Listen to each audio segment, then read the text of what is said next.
My baby boy nearly suffocated to death on the way to McCarthy, the place where I bought 10 acres to build a place for other creatives and aviation lovers to gather. And in this video, I'm gonna be really real with you about what happened, how I went into a bit of a downward spiral on this dream with fear and self-sabotage. And I actually almost didn't film this video because I was feeling really down on not making the progress I wanted to make by now, and a litany of other weird mindset blocks. But then I realized, wow, that is so human of me. I see similar thought patterns that are trying to derail you from chasing your dreams too. Hopefully by being real and raw with you, you can find mindset tools for reversing a downward spiral into an upward spiral too. And plus, I'm gonna tell you at the end, if you've guessed correctly on how many showers I've had over the month of dry RV camping. Did I have 2 showers total, 1 a week, 2 a week, or none? In case you didn't watch the first video in this playlist, I am in the early stages of pursuing my biggest dream yet, which is building a series of tiny houses, a lodge, and a washateria, which is basically a laundromat and showers, next to the largest national park in the US park system in remote Alaska. I closed on 10 acres in February of 2024. I bought an RV to live and work remotely this summer, and I'm sharing my plans here because I'm going to be using grants creatively to help fund this passion project and to transparently share what it looks like to build your dream from the ground up so that you feel inspired to build yours right alongside. So let's just get this worst part out of the way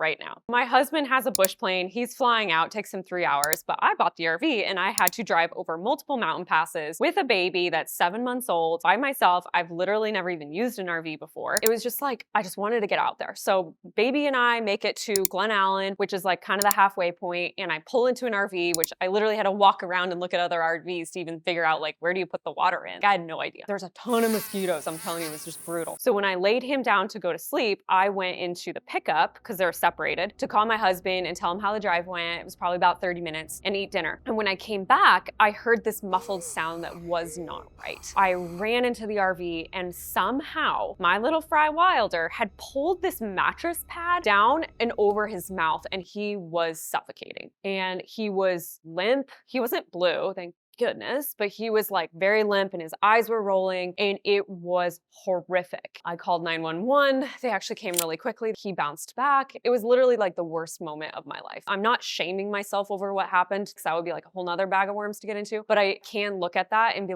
this is going into the remote backcountry with a baby. I need to have my eyes wide open. This could have ended in tragedy before I even got started, right? I share that because it made it hard to kind of get the trip going. I'm going into the backcountry. This is dangerous. There are literally no emergency services. My birthday was right thereafter. And so I knew this coming into it that I was going to give up cursing because I'm kind of a bad cusser. Every day that I cussed, which unfortunately is a lot, it was adding up, I was going to make a $100 donation to a nonprofit. The first nonprofit I gave to was the Copper River Valley EMS because of the help they provided me during that suffocation incident. That's a positive thing to come from a really terrifying, absolutely horrendous experience. That and just the gift of patience and gratitude that when he's upset or I'm dog tired because I'm a single mom half the year, I can just look at all those hard moments and be they don't even matter because I could have lost him. But I'd be lying to you if I said that I didn't put me into a bit of an inward downward spiral, which leads me to mindset block number 1, dark motivation. We get out to McCarthy and I hear that my husband's sort of boss said to others, well, it sounds like a commune where if someone's feelings get hurt, they're gonna have a big group hug. And it made me mad because it was hurtful. It wasn't said in a nice or funny way, let me tell you. And it fueled my, I'm gonna prove you wrong and make this so epic that you're gonna eat your words, which we all know, prove you wrong, is motivation by dark energy, which isn't always bad or unavoidable. I'll be honest, I used it to grow my current business. I probably did it to prove my dad that money isn't gonna go to my head and ruin me. Or this guy, Rick, a local businessman who I thought said to me, I would never amount to much because I don't collaborate and play well with others. And okay, look, my dad loves me no matter what. And it turns out Rick didn't say that because I kind of brazenly went back to him when we made $1 million a year with my profit and loss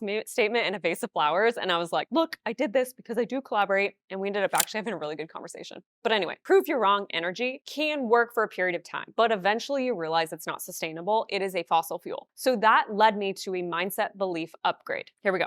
I am fueled by light energy. I am courageous. My courage will inspire others to be courageous. I can't wait to build a space to create core memories, connections, and deep work. Mindset block number 2 was playing small. Okay, so that negative comment led me into my next mindset block, which was crawling into my turtle shell and playing small. I stopped wanting to tell anyone about my vision. I didn't want to talk about it. I would minimize it. I'd say, well, if all we do is just put one little tiny house on the property for our enjoyment, it's still a success, which isn't true, right? That's not living into my potential. That's me playing small because of fear. Fear is at the root of playing small. It took me a few weeks to really surface the underlying beliefs that were causing me to play small, and I realized our subconscious drives our beliefs, which in turn our behaviors. So after being in McCarthy, we flew to Wyoming to celebrate the 100th centennial of a cabin that's been in my family for years. So the original owners of the cabin, they built it during the Roaring 20s. They were this incredibly wealthy family. The founder, George Reddick, had a full-time moonshine guy to make him booze and cocktails. The architect was on site full-time and wore a tie. They had the first flush toilet in Wyoming in this remote cabin, a grand piano. They hosted these famous parties, and then the Depression hit and they lost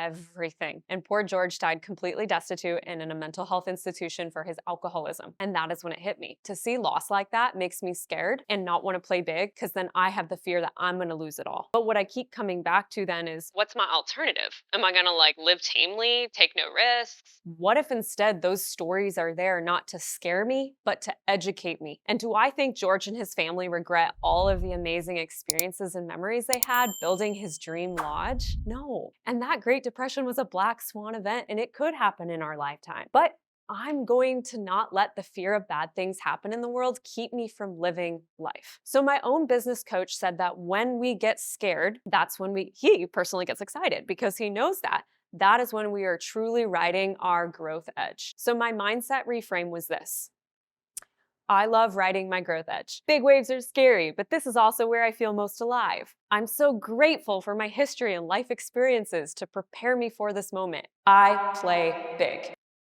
Okay, mindset block number 3, self-sabotage. I found this architect who has to stay unnamed as she's doing this on the side, but she actually used to work with me at the engineering and architecture firm where I started my grant writing career, and she totally gets my vision. She designed a site plan, and I totally put off looking at it for 2 weeks. And then I finally did. It needed 5 minutes seriously to give her feedback. By the time I finally did that, she was now going on a 2-week summer vacation herself. And then I looked at my behavior and I realized I was totally self-sabotaging my own momentum with the excuses of, I don't have time right now. And so my new rule is that anything that comes in for this project, I turn around a response within 24 hours. No more self-sabotage with delayed action. And maybe if you look at your own life, you can spot ways that you are self-sabotaging your goals, putting your goals last, your relationships or your career or your health, whatever it is that's for you. And we often do this because we don't feel worthy of a better outcome or the big goal. We bring the situation back to what we're comfortable with, whether that is chaos or hardship or our current circumstances. I reframed my mindset with these beliefs. My dreams come first, not last. They get the best of me, not what's left of me. I am worthy of my dreams. I am kind and gentle towards myself and my dream. I exercise abundant self-care. Mindset block number 4. I'm not making enough progress. So I almost didn't make this video because I was feeling really down on myself for not making enough progress. Somehow I thought I was going to have all the site work done and a well drilled and all of that by now. Casually on top of running, learn, grant writing, being a new mom, a solo parent more than half of the month, travel, buying a house, and just sliding in health and self-care too. I realized that often my grant writing unicorns feel that way. They're setting expectations consciously and unconsciously on how far they want to be in 1 year. And then they get down on themselves if they hit or don't hit that often very high bar, which is why when I talk about goal setting, I encourage you to drop all timelines from goals. By getting down on myself for not making enough progress, I was actually taking my dream and turning it into work. I was losing sight of why I was even doing this in the first place, which is to have a fun outlet for creativity to feel fully level 10 expressed. My upgrade for this mindset block became Udiest, that's the business name, is fun. I'm crushing it. I hold this dream lightly and joyfully. And this project, its needs are met with ease. This is an endurance project, and I'm an endurance athlete. I make epic progress. I'm so proud of myself. The 4 mindset blocks holding me back were: 1, I am filled with dark energy. 2, I play small. 3, I self-sabotage. And 4, I'm not doing enough. My upgraded mindset beliefs became: I am fueled by light, I play big, I self-care, and I am crushing it. So the activity I just led you through is surfacing the beliefs that were not serving me, and I upgraded them. And that is part of one of the 3 daily non-negotiables that we require for you to be a member of the Global Grant Writing Collective. So I practice what I preach because I know belief upgrades work. My challenge to you is to spot what are your mindset blocks and upgrade them in a journaling session. And if you're struggling to surface those unconscious blocks, then I want you to start with a blank piece of paper, write down your goal. It needs to be in a short sentence, and you're going to write it over and over and over, like 30 times at least. So for me, maybe it's like, this is a thing I'm working on right now. I am secure and loving. I am secure and loving. I am secure and loving. And as I write that, maybe sticky belief patterns are popping up. Like, no, I'm not. I'm not secure. I'm anxious. Or I need someone to save me from myself. Or change is hard. Or I'm ashamed. Or I regret not being more loving, etc. So I'm flipping the page and writing like the resistance. And this gives me and you a front row seat to the really juicy beliefs that we're working on. But you can see how that when you look at the actual beliefs you have and can identify the gap from basically what you want and what you have, that zone is where the work is and how you can radically transform your outcomes. The quick update on where the Udias project stands is this: site planning is underway. My fiscal sponsorship is not locked down. They want to see more progress, so stay tuned. My funding strategy is complete. Thank you, grant writing unicorn Lindsay. She did it for me. I will soon be going deeper on it once I know my building requirements. I've identified the resources at McCarthy, right? I know the well guy and the builder and the dirt work guy, and I built relationships with them, so I feel good about that. I spent time on the property, in a tent, in the woods, hot spotting for internet. And I really got a feel for the property and how I want it to be laid out and got that clarity, which is super valuable. And then finally, I gained clarity on, yeah, I do want to build a washateria, which is a shower and laundry service, because okay, here we go. I only had 2 showers in a month, you guys. Yes, I hopped in the swimming hole to dust off a bit, but honestly, I was so crusty.